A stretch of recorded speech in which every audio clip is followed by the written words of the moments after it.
Greetings. My name is Tristan Hungel, and I'm the Executive Director of Corporate Services with the Office of the Saskatchewan Information and Privacy Commissioner. Hello, and my name is Sherry Fowler, and I am the Director of Intake with the Office of the Saskatchewan Information and Privacy Commissioner. Today, we're speaking about cybersecurity and identifying the risks and general tips for users to keep your system safe and to avoid being phished. At the end, we will also speak a little bit about artificial intelligence and the impact it is having on cybersecurity and phishing efforts. First, I will speak quickly to disclaimers.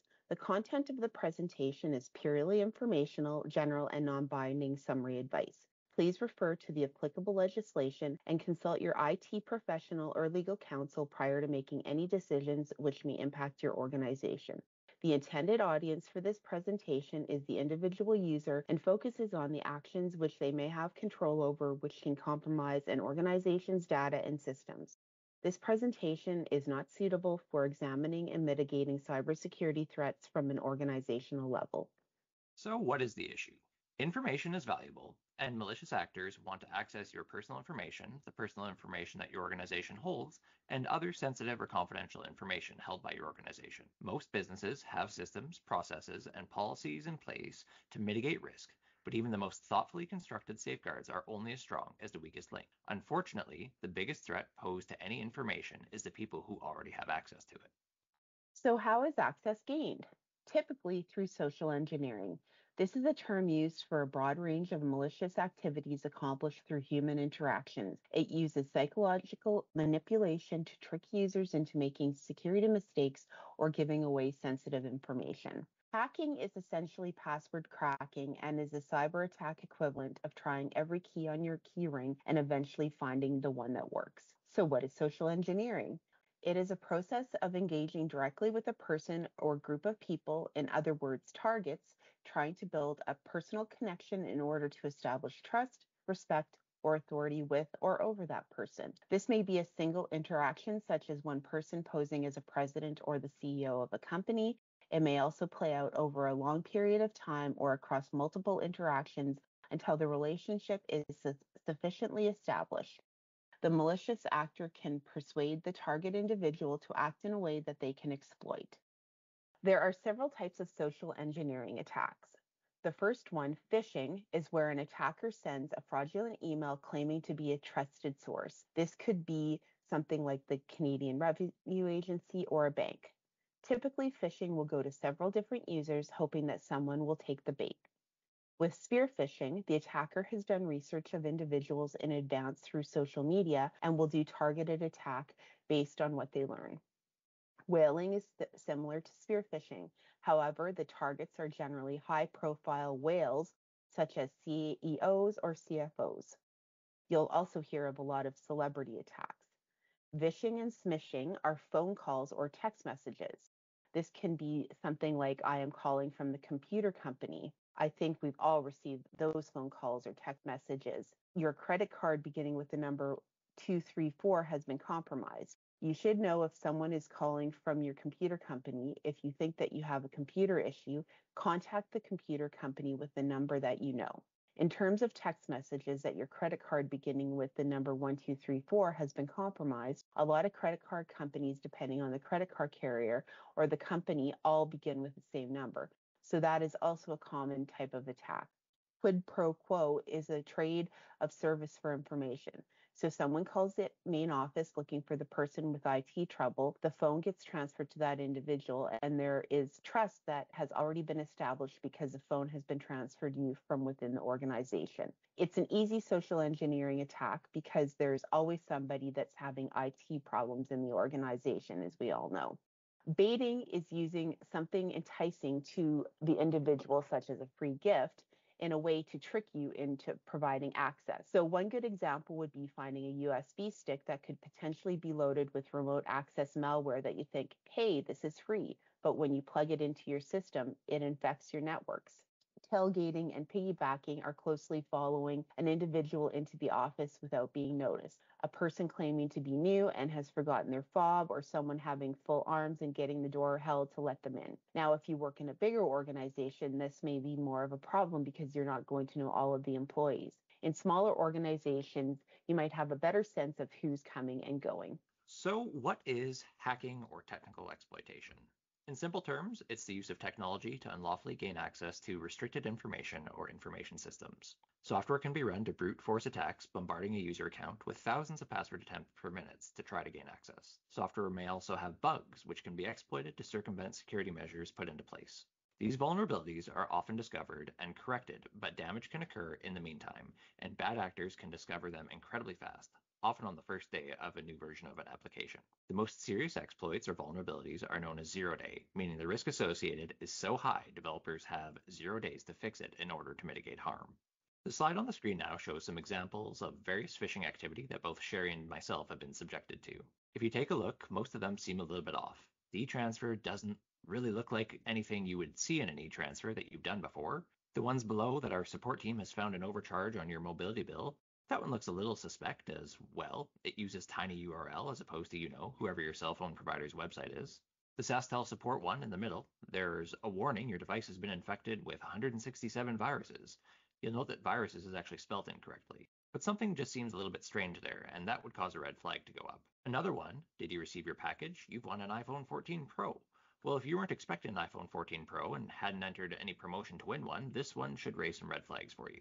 The one in the bottom right corner, I would argue, is probably the most plausible one, and you might be tempted to click it. Costco, your 2% reward is ready to redeem. Now, if you're aware of how Costco works, they're not going to text you about that, but you know all these things in the right moment with the right person under the right circumstances might cause somebody to give up some information and run the risk of themselves being phished. Ransomware is the most common cybersecurity threat and often occurs in conjunction with a successful attempt at phishing. Cybercriminals use malicious software to encrypt, steal, or delete data, then demand a ransom payment to restore it. There are several impacts of ransomware, including business downtime, disruption of essential services, permanent data loss, and inability to comply with or exercise access to information and protection of privacy rights obligations, intellectual property theft, privacy breaches, damage to your reputation or loss of trust with the clients you serve or customers, expensive recovery costs, and financial loss.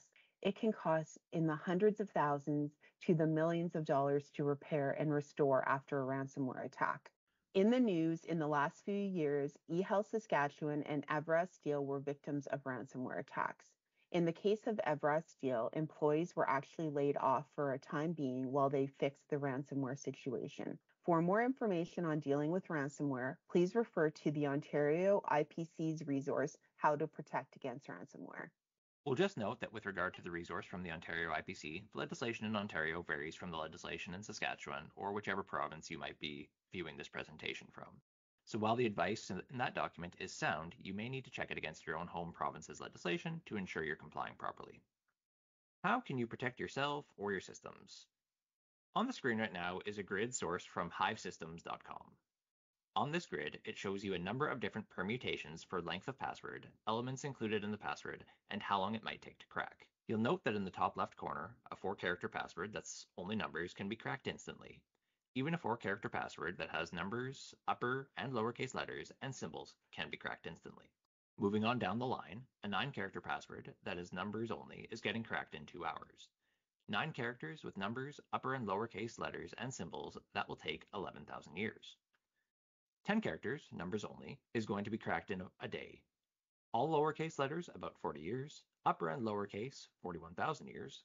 Upper, lowercase, numbers, and letters, 238,000 years. Upper, lowercase, numbers and letters and symbols, 803,000 years. So that's probably getting to the point where someone's not going to be willing to wait that long to gain access to your account. But this chart does an excellent job illustrating how long it's going to take to get access to your account given the permutations that you might use. Now, an 18-character password with upper, lowercase letters, numbers, and symbols is going to take 463 quintillion years to hack. But that may not be practical to remember on a day-to-day basis, but it's a good point of reference for how long it would take and how secure it would actually is. So how should you set and determine your own password? Use strong passwords that are a minimum of 10 characters, but ideally between 14 and 16 characters, with a mixture of upper and lowercase letters, numbers, and symbols. Use these passwords for all applications, systems, and services that you may be accessing using your work credentials. Passwords are a bit of a contentious point, as you have some organizations recommending 10, others recommending 18, and everything in between. There is no denying the longer and more complex the password is, the less susceptible it is to brute force attacks. But in practical terms, the main thing is coming up with a password that uses a mixture of characters, that doesn't use plain language, that are subject to a dictionary attack. If you have those things in your password requirements, you will probably be in good shape. There are numerous approaches, but one that was suggested to me most recently involves using the mentioned parameters combined with words that don't generally appear together. Nobody can use this now, but something like 94-kangaroo-dynamite-kazoo with some numbers and letters swapped out for symbols might be a good approach to setting your next password. It is so obscure that it's kind of memorable, and it would probably be very difficult for someone to guess or for it to be susceptible to a brute force attack. Another thing you should be using to protect your account is multi-factor authentication, which is a method used for an individual to verify their identity and basically prove that they are who they say they are. There are numerous MFA methods, including a token, a phone call, a text message, an email address, or even an IP address of the machine you're using to access a system. All of these can be used as a form of multi-factor authentication. To be clear, any form of multi-factor authentication is better than no multi-factor authentication. However, the current gold standard is to use authenticator apps with passkeys or use of physical security keys, as these methods have been deemed phishing resistant. SMS or text-based authentication are commonly used but are vulnerable to SIM swapping and, as such, are not phish resistant. When you're thinking how to formulate a strong password, here's another suggestion. People will come up with a phrase such as "when you wish upon a star." They will then change out some of the letters in the phrase for special characters and numbers. Thinking back to the phrase "when you wish upon a star," you could change the S to a $sign, the I to an exclamation mark or the number 1, the A to the @ sign. In addition, you can also use a series of upper and lower cases of letters and underscores to make your passwords that are longer in length easier to remember. The main thing about passwords is making them easy for you to remember. And that's a solid point because if you go back to the slide and you have an 18-character password with upper or lowercase letters, numbers, and symbols, that's great. But if you can't remember that password, it's no use to you because it's going to have to be written down somewhere that's insecure or it's just not going to be a good situation.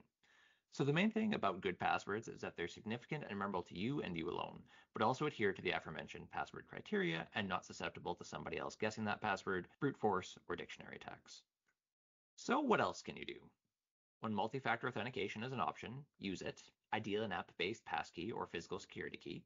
Be very cautious about email, the links you click, the sites you visit, and the information that you enter when you visit those sites. Don't be complacent. Systems are in place to protect your data. Any activity that circumvents those systems or processes puts you at risk, even if a process is frustrating or cumbersome. Avoid conducting personal business, particularly email, on work-issued equipment when possible. Go with what you know. Sherry mentioned this previously, but if someone normally emails or calls you from a number, but then wants you to contact them using a different information, be suspicious and use the number or contact information that you know to be accurate to follow up on whatever the issue might be. Be extra cautious around the holidays. Bad actors want to access systems when they know nobody's going to notice them poking around. Talk to your peers. If you encounter something suspicious, let your IT people know as well as your peers. As we've been discussing, create strong passwords, which avoid common words, phrases, and sequences. A mix of letters, numbers, and special characters is best. Avoid reusing the same password for multiple applications. Avoid storing passwords in insecure ways. Keep your devices up to date regularly. Run updates on your office-issued phone and work computer. If an especially serious threat comes to your attention, staff may direct you to run those updates outside of the regular update cycle. And finally, a note on physical media. I think this has become less of a problem in the last few years, but as described in the previous slides, one risk you face for both phishing and ransomware is suspicious physical media, such as a USB drive or disk. One solution, maybe to consider exploring, is to have a device that is not otherwise connected to your network, which is loaded up with the most up-to-date antivirus software and can be used to scan suspicious media of an unknown origin.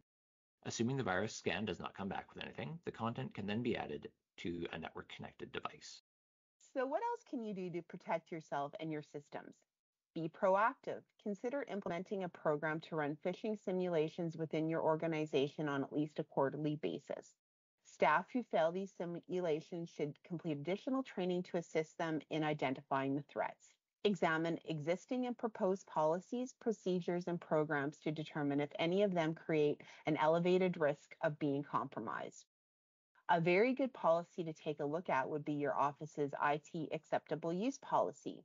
For example, are employees allowed to surf the net on their coffee or lunch breaks? Do you allow employees to charge their personal devices on work assigned computers? If you do, I would suggest not to, because they could be opening an email on their personal device and then all of a sudden click on a link by accident, or because they were phished, and then all of a sudden your systems have been compromised. No matter how good of systems that we all have, the biggest risk in having a cybersecurity attack still lies within human error and the human element. So, your best attack against having a cybersecurity attack, ongoing training of your organization's employees is key. Be consistent. This issue is not going away. All staff should take some sort of cybersecurity training every year in order to keep things fresh and up to date. Hackers are not going to stop. They are doing this because it's big business. They sell your information, whether it's personal information, information that can be used on the black market to create fake IDs, fake passports. This is big business for hackers. It's not going away, so we need to keep on top of what's happening and keep our employees up to date on the latest threats so that your systems are not compromised. Now, we must advise that all of the risks discussed in this presentation can be augmented by artificial intelligence, in addition to some new ones made possible by AI. Phishing and social engineering are augmented by creating convincing speech patterns, voice and video duplication. Remember that CEO calling and asking for something? With AI, it might be their voice, a video, or even an online meeting with a whole group of fake executives pressuring you to do something that will compromise your organization. Hacking and technical exploitation make identification of vulnerabilities even faster, and advanced detection capabilities are needed. A new issue is model and data poisoning. While misinformation is not a new phenomenon online, if your organization uses AI in any capacity, you may be susceptible to being fed malicious data to influence your decisions or output. This includes the generation of malicious code which can compromise a system or application security. Prompt injection is also new with AI, where the right or wrong prompt fed into an AI can bypass the AI's built-in safety controls and expose or exfiltrate the data used to train the AI model. Finally, data leaks. Especially true of public AI models, but data included in prompts may be used to train the AI, effectively publishing your prompt and the data it contains to the internet. If you do not want the data to be public, do not give it to the AI. So how can you protect yourself against artificial intelligence? Strong passwords, phish-resistant MFA, and identification and awareness training remain good steps. With AI being able to generate convincing video, mimic voices, and write near-perfect emails, situational awareness is necessary to identify when a request is real or malicious. Always try to follow up on suspicious requests with a different form of communication. When possible, in-person verifications are the absolute safest. Seek training on how to identify potential deepfakes and spot digital artifacts in videos, such as unnatural eye movement or robotic or unnatural voice cadence. Develop, implement, enforce, and adhere to strong policies for your organization about how and when AI can and cannot be used. Explicitly prohibit the input of confidential, private, or otherwise sensitive data into public third-party generative AI tools. As mentioned off the top of this presentation, it isn't comprehensive. It's more geared towards the individual and the steps they can take or the actions which might be within their control that are going to help keep their organization's system safe. So with that in mind, if you have any additional questions for us, please reach out to us on X or LinkedIn, visit our website, call us at 306-787-8350 or 1-877-748-2298. Or you can send us an email at intake@oipc.sk.ca and we'll try to help you out the best we can. Thanks for watching today.